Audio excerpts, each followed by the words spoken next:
है, 4 labour codes को। तो 2019 में 20 में ये पारित हुआ था। 2019 में कोड ऑन वेजेस पारित हुआ पार्लियामेंट में।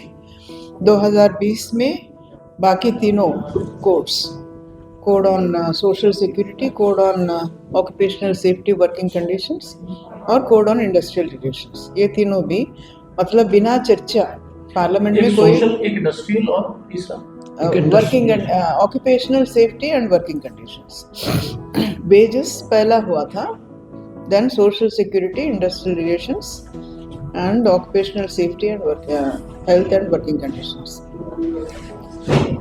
तो इसके खिलाफ 2019 से लेकर अभी तक उसके खिलाफ मजदूर सभी जॉइंट ट्रेड यूनियंस हड़ताल किए हैं।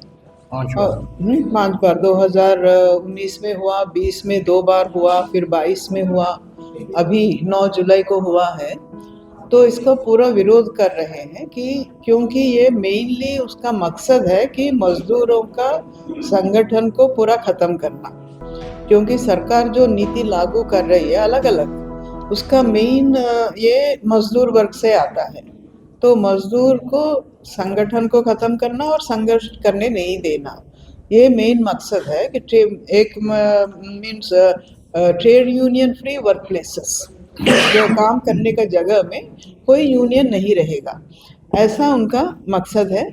तो ये मेनली एम्प्लॉयर्स का दबाव से ये लाया है। कोई भी ट्रेड यूनियन नहीं मांगा कि हमको लेबर कोड्स चाहिए या कानून को ख़त्म करके कुछ दूसरा बनाओ ऐसा, but only because of the pressure from the employers, बड़ा बड़ा कॉरपोरेट लोगों का प्रेशर के वजह से ये लाया है। और इसको लागू करने के लिए भी पूरा डेस्परेट हो गया है, इतना अपोजिशन के बावजूद उसको नोटिफाई किया है।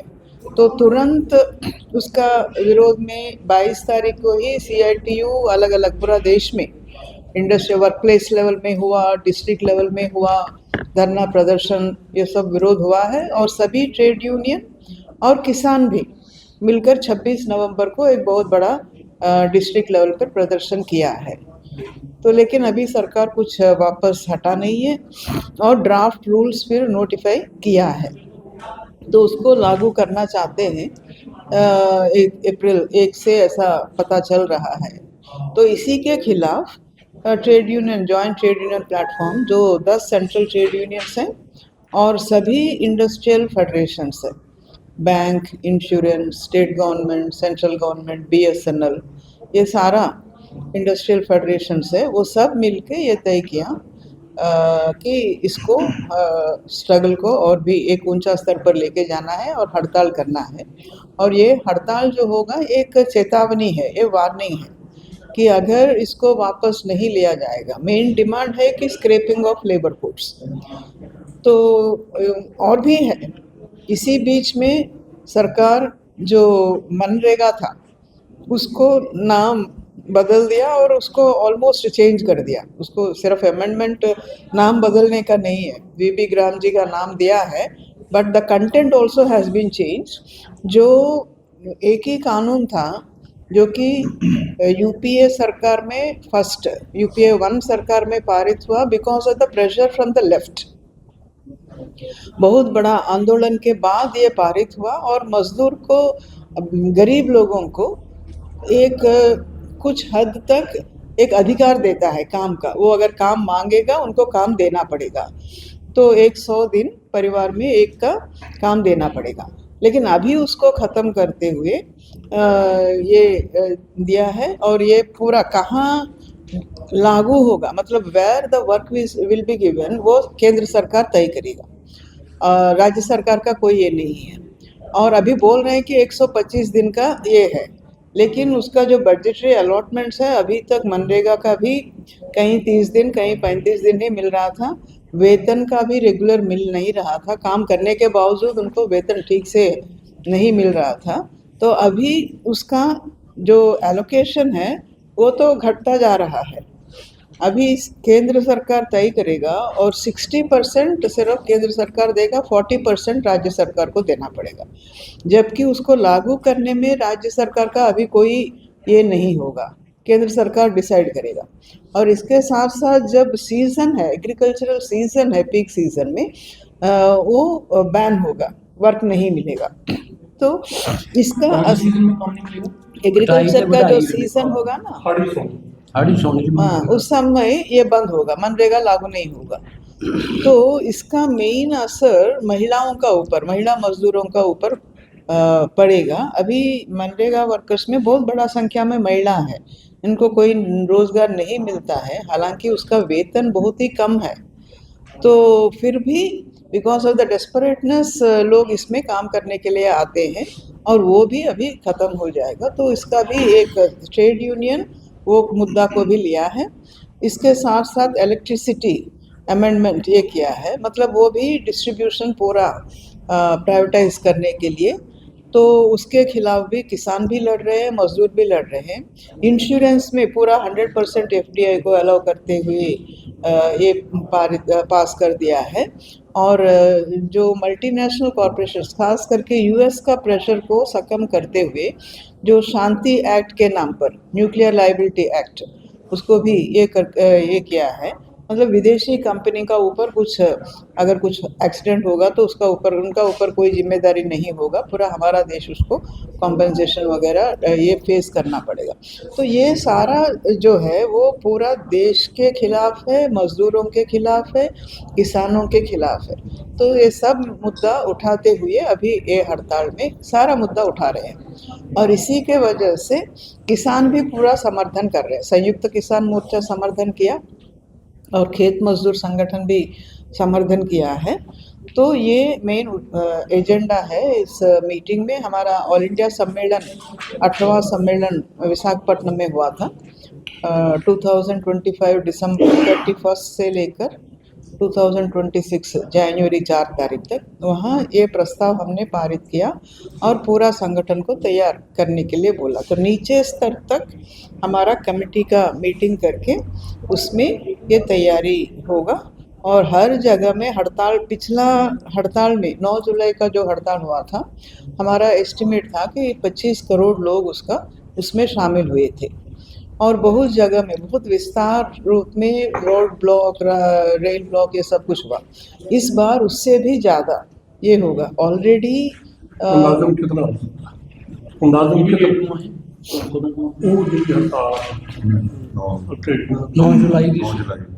9 जुलाई 25 ਨੂੰ ਕੀਤੀ ਸੀ। नहीं 12 फरवरी को पिछले बार जो 9 जुलाई का हुआ था उसमें अंदाजा था कि 25 करोड़ लोग शामिल हुए हैं। इस बार और भी ज़्यादा हम ये नहीं बोल सकते। जो जिस तरीके से तैयारी हो रहा है, तो लगता है कि सभी मजदूर और किसान भी, गांव में भी, ये सिर्फ हड़ताल शहर में सीमित नहीं होगा, गांव में भी इसका असर पड़ेगा, क्योंकि किसान, खेत मजदूर भी इसमें शामिल है। और हमारा कोशिश है कि पूरा देश में मतलब नॉट लेस देन 500 to 700 जगह में, ब्लॉक लेवल में, जिला लेवल में 1000 और कई हज़ारों की संख्या में मोबिलाइजेशन भी होगा। मतलब एक हड़ताल भी होगा और मोबिलाइजेशन भी होगा, ताकि इसमें ट्रांसपोर्ट का चक्का जाम भी शामिल है। ट्रांसपोर्ट का चक्का जाम होगा और फैक्ट्रीज का भी चक्का जाम होगा। स्कीम वर्कर्स हड़ताल में जाएंगे और कंस्ट्रक्शन वर्कर्स भी जाएंगे, बाकी सारा municipal workers, port and dock जो HMS का इसमें है वो भी ये दिया है। HMS भी शामिल है, इंटक भी शामिल है। तो पोर्ट एंड डॉक में भी होगा, स्टील में होगा, बिजली में जो नेशनल कोऑर्डिनेशन संघ को छोड़ के, जो संघ की ऑर्गेनाइजेशन है उनको छोड़ के बाकी सभी, इंश्योरेंस, बैंकिंग इंडस्ट्री सारे। और वो सारा इंश्योरेंस बैंक तो होगा, इंश्योरेंस बैंक होगा, स्टेट गवर्नमेंट का पूरा होगा।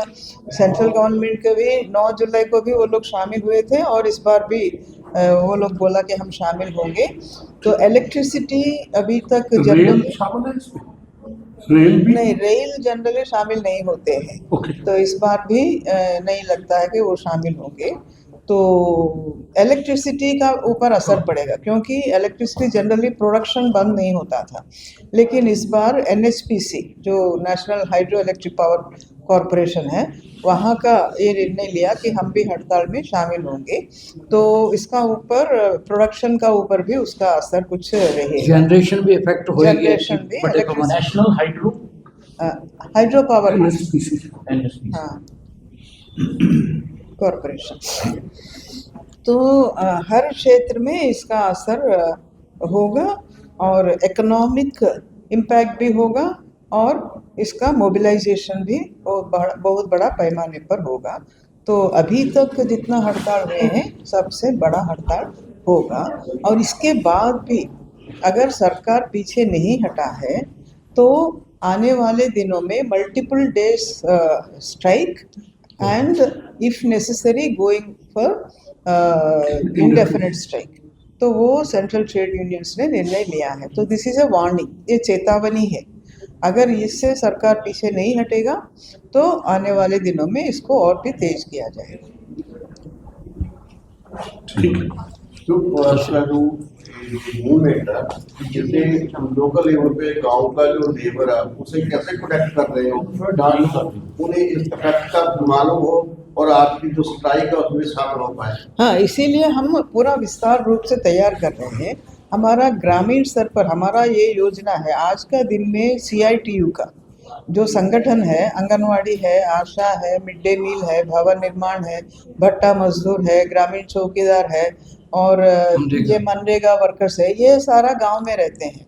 तो हमारा पूरा देश में इनका यूनियन है। तो हम इनका कोऑर्डिनेशन कमेटी बना रहे हैं और स्ट्राइक कमेटी बना रहे हैं। स्ट्राइक कमेटी में जहां बाकी मजदूरों के साथ हम किसान खेत मजदूर को भी शामिल कर रहे हैं ताकि इस स्ट्राइक कमेटी का माध्यम से पूरा गांव में भी हड़ताल का, खास करके हड़ताल का मांग क्या है, उसका असर, सरकार का नीति का असर इनका ऊपर कैसा पड़ेगा और हड़ताल का क्या ज़रूरत है, ये सब एक्सप्लेन करते हुए मोबिलाइज करने का निर्णय हमने लिया है और उसका ये कोशिश जो स्ट्राइक कमेटी है उसमें दूसरी ऑर्गेनाइजेशन को भी शामिल करेंगे या CITU? जहाँ इंडस्ट्रियल एरियाज है, इंडस्ट्रियल एरियाज में तो बाकी ट्रेड यूनियन भी शामिल है। इंडस्ट्रियल एरियाज में जहाँ सेंट्रल ट्रेड यूनियन प्लेटफॉर्म में है वो लोग भी रहेंगे। जहाँ वो लोग नहीं है वहाँ इनको भी हम शामिल करते हुए मेन पर्पस हड़ताल का मुद्दा को लोगों के पास लेके जाने के लिए। अच्छा, जो सरकार का जो मॉडल तो पता है कि क्या चाहते हैं, लेबर का जो राइट है उन्हें चल करने का, आप लोग सरकार पे कैसे दबाव डालने के लिए और क्या प्रोसेस ला रहे हो? कोर्ट में इसके खिलाफ जा रहे हो, राष्ट्रपति के पास बात कर रहे हो, क्या है उसके लिए और जो स्टेप उठाए जा रहे हैं? सरकार का ऊपर दबाव डालने के लिए यही रास्ता है। अभी तक उनके पास जो रिप्रेजेंटेशन दिया गया ये पहली बार नहीं है। 2019 में जब ये ड्राफ्ट बनाया है लेबर कोड का, तब से लेकर हम उनको पूरा हमारा ये दिया है, ये कैसा मंजूर नहीं है, क्यों मंजूर नहीं है, क्या क्या मंजूर नहीं है, वो सारा पहले क्या था, अभी क्या बदलाव आएगा, ये सारा हम सरकार को दिया है, बार बार दिया है। और पार्लियामेंट्री लेबर स्टैंडिंग कमेटी में, लेबर स्टैंडिंग कमेटी में भी उसको उठाया गया, वहाँ से भी रिकमेंडेशन आया, उसको भी सरकार माना नहीं है। और उसके बाद भी अलग अलग प्लेटफॉर्म से हम उठा रहे हैं और हड़ताल का नोटिस भी दिया है। 9 तारीख को हड़ताल भी हुआ है। 19 से लेकर अभी तक 5 बार हड़ताल हुआ है। तो सरकार को पता नहीं है, ये बात नहीं है। और इस बार कोर्ट के जाने से तो ज़्यादा ये नहीं है, कोर्ट में जाने से कोई ये इसका असर ये नहीं है। तो इसीलिए दबाव डालने का यही रास्ता है। तो आपका जो प्रोटेस्ट का जो प्रोग्राम है, इसमें जो विरोधी दल है, पॉलिटिकल विरोधी दल है, तो उससे बातचीत करके वो भी आएगी, जो राजनीतिक पार्टियां अपोजिशन। हाँ, वो भी आया है। वो सभी पॉलिटिकल पार्टीज को भी ये किया है, लेफ्ट सपोर्ट भी किया है, कांग्रेस को भी हमने। अभी आप अगर जानते होंगे पार्लियामेंट में इंडिया ग्रुप का जो ब्लॉक का पार्टीज है, वो लोग लेबर कोड के खिलाफ प्रदर्शन किया है। लेकिन बात ये है कि हम चाहते हैं उनका सिर्फ पार्लियामेंट में नहीं, वो जहाँ सत्ता में है वो उनको वहाँ इसको लागू नहीं करना है। जैसे कि यहाँ आपका ये है, लेकिन वो लेबर कोड को अलग तरीके से, मतलब काम का घंटा बढ़ा दिया है। तो ये ऐसा कुछ कर रहे। कर्नाटक में भी यहाँ कांग्रेस का सरकार है वो भी ऐसा किया है, DMK का सरकार भी ऐसा किया है। तो हम चाहते हैं, हम डिमांड भी किया है कि आप जो पार्लियामेंट का सामने धरना किया वो अच्छी बात है, हम उसको स्वागत करते हैं। लेकिन आप बाहर भी अपना अपना जो सरकार है वहाँ भी आप इसको ये करो। जैसे कि LDF सरकार है केरला में, तो केरला का एलडीएफ सरकार एक लेबर कॉन्क्लेव बुलाया, जहां सभी सेंट्रल ट्रेड यूनियंस को बुलाया और नॉन बीजेपी सरकार का लेबर मिनिस्टर्स को बुलाया और जो लेबर एक्सपर्ट्स हैं उनको भी बुलाया, और वहाँ लेबर कॉन्क्लेव में खुद मुख्यमंत्री आकर वहाँ घोषणा किया है कि ये लेबर कोड को हम केरला में लागू नहीं करेंगे। तो हम बाकी सरकार भी ऐसा घोषणा करें, हम ये चाहते हैं। ठीक है, अगर सरकार नहीं करे फिर भी अगर वो लोग पार्टी के तरफ से समर्थन करेंगे तो दैट ऑल्सो इज़ वेलकम, तो हम चाहते हैं। लेकिन यही फ़र्क है कि एलडीएफ सरकार ने किया है कि हम केरला में इसको लागू नहीं करेंगे, जो लेबर कोड्स को। मैडम, जैसे हम इंडेफिनिट स्ट्राइक की बात कर रहे हैं, जैसे जो 3 कृषि कानून थे जो सरकार ने बनाए, वो किसान जाके दिल्ली बैठ गए थे, 1 साल में वापस हुए। मतलब हमारे संघर्ष में एक फर्क क्यों है? हम लोग वहाँ पे उस तरह से मतलब नहीं कर सकते कि पक्का मोर्चा लगाया जाए, उसमें क्या दिक्कत क्या है? दिक्कत क्या है कि किसान, अगर परिवार में एक किसान वहाँ जाएगा, बाकी लोग खेती देख सकते हैं, लेकिन मजदूर जो है वो काम छोड़ के वहाँ बैठेगा तो उसका आमदनी कुछ नहीं होगा ना। मजदूर का ये भी नहीं है, नहीं, मजदूर का हाथ में प्रोडक्शन बंद करने का ताकत है। जी, है ना। अगर पूरा देश में प्रोडक्शन बंद हो जाएगा तो उसका असर तो जरूर पड़ेगा। हाँ, इसका इतना हम लोग तो वो उसका कोशिश कर भी नहीं सकते। मजदूर का जो ताकत है वो पूरा ताकत लगा के, इसीलिए ये वार्निंग है। अगर नहीं माना तो पूरा इंडेफिनिट स्ट्राइक में जाएंगे, तो उससे भी ज्यादा असर भी पड़ेगा। जाम हो जाएगा। जी। अभी रोड ट्रांसपोर्ट बंद हो जाएगा, बाकी प्रोडक्शन बंद हो जाएगा, तो ये सारा होगा तो उसका असर तो पड़ेगा ना। ਅਸੀਂ ਪੰਜਾਬ ਦੇ ਵੀ 2-3 ਪੁਆਇੰਟ ਜ਼ਰੂਰ ਨਾਲ ਜੋੜਨਾ ਚਾਹੁੰਦੇ ਹਾਂ ਇਸ ਸਟ੍ਰਾਈਕ 'ਚ। ਇੱਕ ਇਹ ਕਿ ਪੰਜਾਬ ਦੀ ਗੌਰਮੈਂਟ ਜਿਹਨੇ ਰੈਜ਼ੋਲੂਸ਼ਨ ਪਾਸ ਕੀਤਾ ਹੈ ਕਿ ਨਰੇਗਾ ਬਹਾਲ ਕੀਤਾ ਜਾਵੇ ਤੇ ਜਿਹੜਾ ਵਿਕਸਿਤ ਭਾਰਤ ਜੀ ਰਾਮ ਜੀ ਕਾਨੂੰਨ ਹੈ ਉਹਨੂੰ ਰੱਦ ਕੀਤਾ ਜਾਵੇ, ਚੰਗੀ ਗੱਲ ਹੈ। ਲੇਕਿਨ ਅਫਸੋਸ ਹੈ ਸਾਨੂੰ ਇਸ ਗੱਲ ਦਾ, ਪੰਜਾਬ ਦੇ ਚੀਫ ਮਿਨਿਸਟਰ ਨੇ 90% ਟਾਈਮ ਉਹ ਕਾਨੂੰਨ ਤੇ ਲਾਉਣ ਦੀ ਬਜਾਏ ਵਿਰੋਧੀਆਂ ਨੂੰ ਗਾਲਾਂ ਕੱਢਣ ਤੇ ਲਾਇਆ। ਔਰ ਰੈਜੂ 30 ਤਾਰੀਖ ਨੂੰ 30 ਦਸੰਬਰ ਨੂੰ ਕਾਨੂੰਨ ਪਾਸ ਕਰਨ ਤੋਂ ਬਾਅਦ ਜੇ ਸਟੇਟ ਗਵਰਨਮੈਂਟ ਜੀ ਇਹਨੂੰ ਰੱਦ ਵੀ ਮਤਲਬ ਆਪਦੇ ਵੱਲੋਂ ਇੱਕ ਪ੍ਰਸਤਾਵ ਲਿਆ ਰੈਜ਼ੋਲੂਸ਼ਨ ਹੀ ਕਰ ਸਕਦੇ ਪਰ ਉਹਦਾ ਕੋਈ ਮਤਲਬ ਕੋਈ ਫਾਇਦਾ ਹੈ ਨਹੀਂ। ਚਲੋ ਇੱਕ ਪਬਲਿਕ ਸਟੇਟਸ ਜੀ ਇਹਨੂੰ ਕਰਦੇ ਨੇ ਜਿਵੇਂ ਫੈਡਰਲ ਸਿਸਟਮ ਆ ਜੀ, ਉਹ ਨਹੀਂ ਕਰਦੇ ਨਾ। ਮੈਂ ਤਾਂ ਉਹਦੀ 2 ਮੁਹਾਰ ਦੱਸ ਰਿਹਾ ਨਾ, ਉਹੀ ਮੈਂ ਦੱਸਣ ਦੀ ਕੋਸ਼ਿਸ਼ ਕਰ ਰਿਹਾ ਵੀ ਰੈਜ਼ੋਲੂਸ਼ਨ ਪਾਸ ਕਰਤਾ ਚੰਗੀ ਗੱਲ ਹੈ, ਲੇਕਿਨ ਰੈਜ਼ੋਲੂਸ਼ਨ ਪਾਸ ਕਰਨ 'ਚ ਜਿਹੜੀ ਵਿਰੋਧੀ ਪਾਰਟੀਆਂ ਉਹਦੇ ਖਿਲਾਫ ਲੜ ਰਹੀਆਂ, ਕਾਂਗਰਸ ਹੈ, ਸੁਖਬੀਰ ਬਾਦਲ ਹੈ, ਬੀਐਸਪੀ ਹੈ, ਲੈਫਟ ਪਾਰਟੀਆਂ, ਉਹ ਵੀ ਉਸ ਕਾਨੂੰਨ ਦੇ ਖਿਲਾਫ ਲੜ ਰਹੇ। ਤੇ ਪੰਜਾਬ ਦਾ ਚੀਫ ਮਿਨਿਸਟਰ ਨੂੰ ਗਾਲਾਂ ਕੱਢ ਰਿਹਾ, ਇਸ਼ੂ ਹੋ ਹੈ, ਉਹ ਇਸ਼ੂ ਨੂੰ ਛੱਡ ਕੇ 2027 ਦੀ ਇਲੈਕਸ਼ਨ ਲੜ ਰਿਹਾ, ਮਤਾ ਪਾਸ ਕਰ ਰਿਹਾ ਨਰੇਗਾ ਕਾਨੂੰਨ ਦੇ ਹੱਕ 'ਚ, ਤੇ ਗਾਲਾਂ ਕੱਢ ਰਿਹਾ ਉਹ 2027 ਨੂੰ ਸਾਹਮਣੇ ਰੱਖ ਕੇ। ਮਤਲਬ ਇਹ ਗਲਤ ਹੈ ਨਾ ਗੱਲ। ਅਗਲੀ ਗੱਲ, ਮਤਾ ਪਾਸ ਕਰਨ ਤੋਂ ਬਾਅਦ ਅੱਜ ਤੱਕ ਪੰਜਾਬ ਦੇ ਅੰਦਰ ਉਸ ਕਾਨੂੰਨ ਨੂੰ ਬਹਾਲ ਕਰਨ ਲਈ ਕੋਈ ਪਾਰਟੀ ਕੱਖ ਨਹੀਂ ਕਰ ਰਹੀ। ਕਾਂਗਰਸ ਕਰ ਰਹੀ ਹੈ, ਕਿੰਨਾ ਕਰ ਰਹੀ ਹੈ, ਕਿੰਨਾ ਕਰ ਰਹੀ ਹੈ, ਉਹਦੇ ਮਤਭੇਦ ਹੋ ਸਕਦੇ ਪਰ ਉਹ ਕਰ ਰਹੇ। ਦੂਜੀ ਗੱਲ, ਉਸਨੇ 29 ਦਸੰਬਰ ਨੂੰ ਇੱਕ ਨੋਟੀਫਿਕੇਸ਼ਨ ਜਾਰੀ ਕਰਤਾ ਪੰਜਾਬ ਦੀ ਗਵਰਨਮੈਂਟ ਨੇ। ਨੋਟੀਫਿਕੇਸ਼ਨ ਜਾਰੀ ਕਰਤਾ, ਮਤਲਬ ਬੀਜੇਪੀ ਦਾ 1 ਅਪ੍ਰੈਲ ਤੋਂ ਬਾਅਦ ਲਾਗੂ ਕਰੇਗੀ। ਪੰਜਾਬ ਦੀ ਗਵਰਨਮੈਂਟ ਨੇ 29 ਦਸੰਬਰ ਨੂੰ ਨੋਟੀਫਿਕੇਸ਼ਨ ਕਰਤਾ, ਇੰਡਸਟਰੀ ਰਿਲੇਸ਼ਨ ਜਿਹੜਾ ਮਾਲ ਮਜ਼ਦੂਰ ਦਾ, ਜਿਹਨੂੰ ਸੰਤਿ ਸੰਬੰਧਾਂ ਦਾ ਕਾਨੂੰਨ ਕਹਿੰਦੇ ਆ, ਉਹਦੇ ਰੂਲ ਜਾਰੀ ਕਰਤੇ, ਡਰਾਫਟ ਰੂਲਸ, ਔਰ ਕਹਿਤਾ ਵੀ 29 ਜਨਵਰੀ ਤੱਕ ਜਿਨ੍ਹਾਂ ਨੇ ਕੋਈ ਐਪਲੀਕੇਸ਼ਨ ਦੇਣਾ ਦੇ ਦਿਓ, ਤੇ ਇਹ 1 ਫਰਵਰੀ ਤੋਂ ਲਾਗੂ ਹੋ ਜਾਣਗੇ। ਮਤਲਬ ਬੀਜੇਪੀ ਤੋਂ ਵੀ ਵੱਧ ਇਹਨਾਂ ਨੂੰ ਲੇਬਰ ਕੋਡ ਨੂੰ ਲਾਗੂ ਕਰਨ ਲਈ ਕਾਹਲਾ ਪਿਆ ਵਾ। ਠੀਕ ਹੈ, ਉਹ ਅਪ੍ਰੈਲ ਨੂੰ ਕਰਦੇ, ਇਹ ਹੁਣੇ ਕਰਨ ਜਾਰੀ ਕਰਤਾ ਉਹਨੇ ਨੋਟੀਫਿਕੇਸ਼ਨ।